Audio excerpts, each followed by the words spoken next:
Again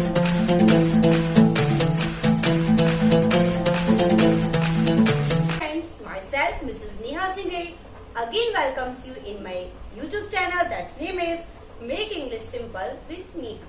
तो दोस्तों आज मैंने जो टॉपिक लिया है वो है पास्ट सिंपल। मैंने अपने पिछले वीडियो में present simple tense, present indefinite tense को काफी अच्छे से एक्सप्लेन किया है। मैं डिस्क्रिप्शन में उसकी लिंक दे दूंगी तो आप जाकर के वह मेरा वीडियो देख सकते हैं। तो जैसा कि मैं आपको बोल चुकी हूँ कि आज हम ले रहे हैं पास्ट इंडेफिनिट या पास्ट सिंपल टेंस। तो सबसे पहले हमें ये जानना जरूरी है कि एक्चुअली में पास्ट इंडेफिनिट या पास्ट सिंपल का मतलब क्या होता है। तो दोस्तों जब हम साधारण सी बातों को भूतकाल में बोलना चाहते हैं, मतलब बीते हुए कल के साथ में जोड़ करके बोलना चाहते हैं, जैसे मैं वहां गई थी, मैं उनसे मिली थी, हाँ वो भी आए थे, उन्होंने देख लिया था, उन्होंने खाना भी ले लिया था, खा लिया था। तो जब हम इस तरीके के सेंटेंसेस को बोल रहे हैं तो हम उनको अपनी पर्सनल लाइफ से रिलेट करके देखें और उनको पहचानने की कोशिश करें। तो जिन वाक्यों के अंत में था, थी, थे या फिर बड़ी ई, ए या फिर या जैसे शब्द आते हैं। अब यहाँ तो आप लोग समझ गए होंगे, था, थी, थे, जैसे मैं गया था, वो आए थे, हम मिले थे, हम बैठे थे, हमने बात भी की थी। लेकिन यहाँ पर आपको ये कॉन्सेप्ट समझ में नहीं आया होगा। तो दोस्तों मैं आपको यहाँ बताना चाहती हूँ, जिन शब्दों के आखिरी में यदि हम बड़ी ई मिल रही है, बड़ी ई की मात्रा मिल रही है, जैसे गई, आई, मिली, तो यहाँ पर भी पास्ट इंडेफिनिट टेंस होता है। जैसे मैंने यहाँ पर लिखा है ए, हम गए, हम बैठे, हम मिले, वो आया, उसने गाया, उसने खाया, उसने पिया। तो ये तमाम शब्द जब हम किसी भी वाक्यों के आखिरी में पाते हैं तो वहां पर होता है पास्ट इंडेफिनिट या पास्ट सिंपल टेंस। अब हम आते हैं कि ये शो क्या करता है। So it is written here that it shows our past habit और हैपनिंग्स। ये क्या बताता है, हमारी जो पास्ट हैबिट्स थी, हमारी जो पास्ट हैपनिंग्स थी, मतलब कल के दिन हमारे साथ क्या हुआ था, इन सब चीजों को साधारण तरीके से सिंपल वे में पास्ट सिंपल टेंस एक्सप्रेस करता है। यदि हम सेंटेंस की बात करें तो मैं आपको कई बार बता चुकी हूँ कि एक सेंटेंस में जो तीन चीजें होती हैं वो बहुत जरूरी होती हैं। पहला सब्जेक्ट और दूसरा वर्ब, तीसरा ऑब्जेक्ट। बिना इन तीन चीजों के हमारा कोई सा भी सेंटेंस फॉर्मेशन हो ही नहीं सकता है। तो दोस्तों जैसा कि मैं अपने पिछले वीडियो में बता चुकी हूँ कि जो वर्ब है it is called the soul of a sentence, मतलब इसे हम एक वाक्य की आत्मा कहते हैं। तो यहाँ पर भी जो सेंटेंस है पास्ट इंडेफिनिट या पास्ट सिंपल टेंस का वो रहेगा सब्जेक्ट, और यहाँ पर हम वर्ब का सेकंड फॉर्म यूज करेंगे। जैसे कि आप जानते हैं कि वर्ब के तीन फॉर्म होते हैं, प्रेजेंट फॉर्म, पास्ट फॉर्म और पास्ट पार्टिसिपल फॉर्म। तो इसमें से हमें ना प्रेजेंट फॉर्म चाहिए, ना पास्ट पार्टिसिपल फॉर्म चाहिए, ना ही आईएनजी फॉर्म चाहिए। हमें यहाँ पे वर्ब चाहिए ओनली इन सेकेंड फॉर्म। इसके बाद हम बात करें हेल्पिंग वर्ब्स की। हेल्पिंग वर्ब वो होती हैं जो किसी सेंटेंस में हेल्प करने के लिए आती हैं। तो यहाँ पर हेल्पिंग वर्ब सिर्फ हमें एक मिलेगी, वो है डिड, जो ऑल काइंड्स ऑफ सब्जेक्ट के साथ में यूज हो जाएगी। लेकिन हम डिड का जो कि हेल्पिंग वर्ब है इसका यूज पास्ट इंडेफिनिट टेंस में सिर्फ और सिर्फ इंट्रोगेटिव और निगेटिव सेंटेंसेस बनाने में करेंगे। इसके अलावा यदि डिड आ रहा है तो फिर वो हेल्पिंग वर्ब के जैसे नहीं आएगा, वो आएगा हमारी मेन वर्ब के रूप में। तो अब हम देखते हैं इसके कुछ उदाहरण, किस तरीके से हम पास्ट सिंपल को वाक्यों में प्रयोग कर सकते हैं। जैसे पहला सेंटेंस मैंने यहाँ पर लिखा है, मैं बाजार गई थी। देखिए था, थी, थे, थी। मैंने पहले ही बताया था कि पहचान में हमें इसी तरीके के शब्द मिलेंगे, और दूसरी चीज कि हमें सभी प्रकार के सब्जेक्ट्स के साथ में यहाँ पे वर्ब का सेकंड फॉर्म भी यूज करना है। तो पहला सेंटेंस है मैं बाजार गई थी, मतलब बाजार जाने का काम किसने किया था, मैंने। तो यहाँ पर सब्जेक्ट क्या हो जाएगा, आई। जाने के इंग्लिश में कहते हैं गो, पर हमें गो नहीं लेना है, गो का सेकेंड फॉर्म लेना है, that is one. I one. और जब कहीं पर भी जाने की बात होती है तो हम यूज करते हैं to. I want to market, I want to market. वो मुझसे मिला था, वो मतलब वह। यहाँ पर मिला था से पता चल रहा है कि हम किसी मेल की बात कर रहे हैं। तो ही मिलने को कहते हैं मीट, पर यहाँ पर हम सेकंड फॉर्म लिखेंगे तो वो हो जाएगा मैट। ही मैट मी, वो मुझसे मिलने आया था। अब देखिए पहला सेंटेंस और दूसरा सेंटेंस आपको लगेगा बिल्कुल एक जैसा ही है, पर यहाँ पर वर्ब चेंज हो रही है। यहाँ पर वो डायरेक्ट मुझसे मिला था, लेकिन यहाँ पर सेकंड सेंटेंस में वो मुझसे मिलने आया था। तो पहले काम उसने क्या किया, आने का, उसके बाद मिलने का। तो हम यहाँ पे जो प्रायोरिटीज है वो देंगे वर्ब आया को। ही, come, came, come, these are the three forms of come. तो हम लिखेंगे केम। ही केम टू मीट मी। अब आप कहेंगे कि यहाँ तो मैंने मैट लिखा है, यहाँ पर मैंने मीट क्यों लिखा? तो guys I want to tell you कि जब कभी भी हमारे पास एक मुख्य वर्ब मिल जाती है और उसके बाद हमें एक सप्लीमेंट्री वर्ब मिलती है, जैसे मैं चाहता हूँ तुम मुझसे मिलो, वो आया था मुझसे मिलने, वो गया था सब्जी खरीदने, तो पहले जो काम हुआ है हम उसको सेकंड फॉर्म में लिखेंगे और उसके बाद जो भी वर्ब हम लेना चाह रहे हैं उसे हम टू, और टू के साथ हमेशा आता है वर्ब का फर्स्ट फॉर्म, तो उसको लिख देंगे। It is called infinitive in English. हम खो खो खेलते थे, खेलने का काम कौन करता था?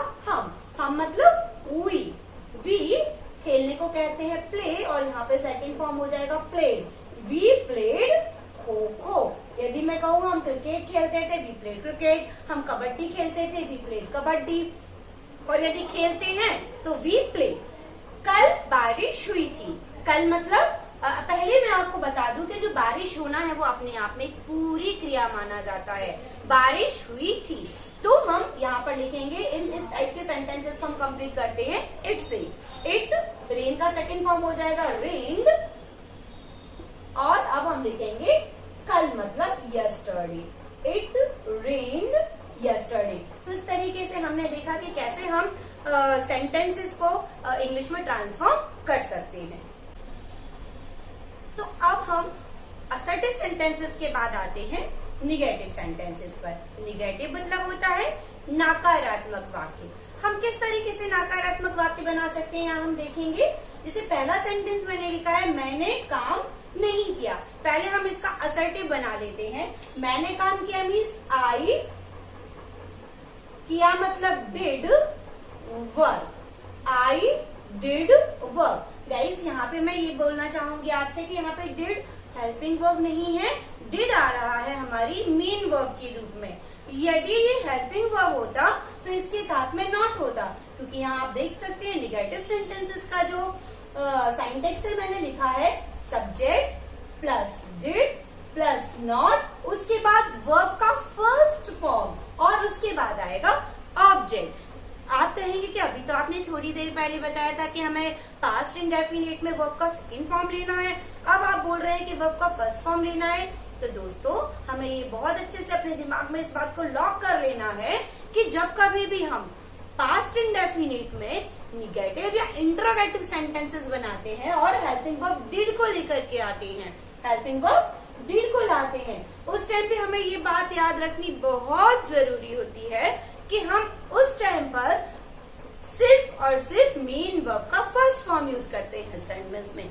जैसे एक छोटा सा एग्जांपल दूं कि मैं एक साथ दो साड़ियां नहीं पहन सकती हूँ। यदि मुझे दूसरी साड़ी पहननी है तो पहले मुझे इसको चेंज करना पड़ेगा, उसके बाद मैं दूसरी साड़ी को ही पहन पाऊंगी। तो वैसे ही जो डिड है वो सेकंड फॉर्म है, और एक साथ हम एक तराजू पर एक जैसा सामान नहीं रख सकते हैं। यदि हम इस तरफ 1 kg रख रहे हैं तो वहां पर भी 1 kg रखना पड़ेगा, और ये बैलेंस होता है हमारा मेन वर्ब के फर्स्ट फॉर्म से। तो यहाँ पर जैसे मैंने सेंटेंस लिखा आई डिड माई वर्क, मैंने काम नहीं किया था, तो सबसे पहले हमें क्या चाहिए सब्जेक्ट आई, उसके बाद हमें डिड नॉट तो लिखना ही लिखना है सारे सेंटेंस में, आई डिड नॉट। अब किया, किया मतलब इंग्लिश में डू, डिड डन, तो यहाँ पर फर्स्ट फॉर्म आ जाएगा do, I did not do work. Second है वो मुझसे नहीं मिला, ही, इसके बाद हम लिखेंगे डिड नॉट। अब आ जाएगा मीट, पहले हमने लिखा था मैट, अब हम लिख रहे हैं meet. He did not meet me, वो मुझसे मिलने नहीं आया, तो सेम सेंटेंस ही, अब इसके बाद आ जाएगा डिड नॉट, हमारी वर्ब क्या हो जाएगी यहाँ पे केम से अब हम कम पर लौट आएंगे। He did not come to meet me. अगला सेंटेंस, हम खो खो नहीं खेलते थे। वी डिड नॉट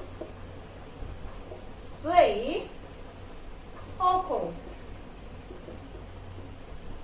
नेक्स्ट है कल बारिश नहीं हुई थी। मैंने आपको बताया कि हमें इट से सेंटेंस शुरू करना है, तो इट डिड नॉट। अब रेन से हम यूज करेंगे रेन और आ जाएगा yesterday. It did not rain yesterday. Guys यहाँ पे मैं आपको एक चीज और बताना चाहूंगी। जैसे हम कुछ और सेंटेंस ले, मैं नहीं गई थी, आई डिडंट गो। मैंने बाजार नहीं बोला, वो मुझसे नहीं मिला, ही डिडंट मीट मी। मैंने नहीं लिखा, आई डिडंट राइट। मैंने नहीं खाया, I didn't take, I didn't eat. मैं नहीं बोली, आई डिडंट टॉक। मैंने नहीं छुआ, आई डिडंट टच। मैं तुम्हें नहीं जानती थी, आई डिडंट नो यू। तो यहाँ पे हम डिड नॉट का जो शॉर्ट फॉर्म है वो डिडंट भी यूज कर सकते हैं। निगेटिव सेंटेंसेस के बाद हम बात करते हैं इंट्रोगेटिव। इंट्रोगेटिव का मतलब होता है प्रश्नवाचक। प्रश्नवाचक वाक्य बनाना। एक चीज यहाँ पे याद रखने की है कि प्रश्नवाचक हम दो प्रकार से बना सकते हैं। जो प्रश्नवाचक वाक्य, एक तो हम WH वर्ड्स को आगे रख करके, WH वर्ड्स मतलब what, where, when, why, which, how, who, इनको।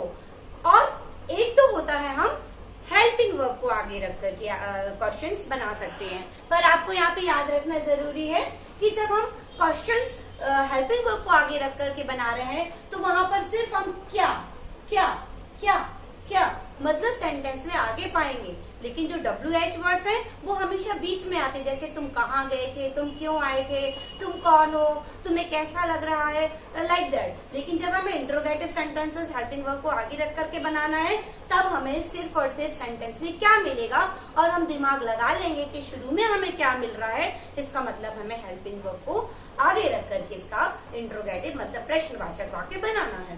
तो पहला सेंटेंस है, पहले इसके पहले हमें सेंटेंस देखना जरूरी है। सबसे पहले हमें डिड जो कि हेल्पिंग वर्ब है सेंटेंस में आगे रखनी है।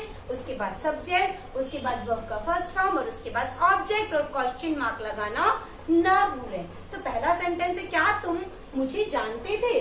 क्या, सबसे पहले हमें डिड लिख देना है। क्या के लिए? तुम। यू, जानने के लिए हम कहते हैं नो।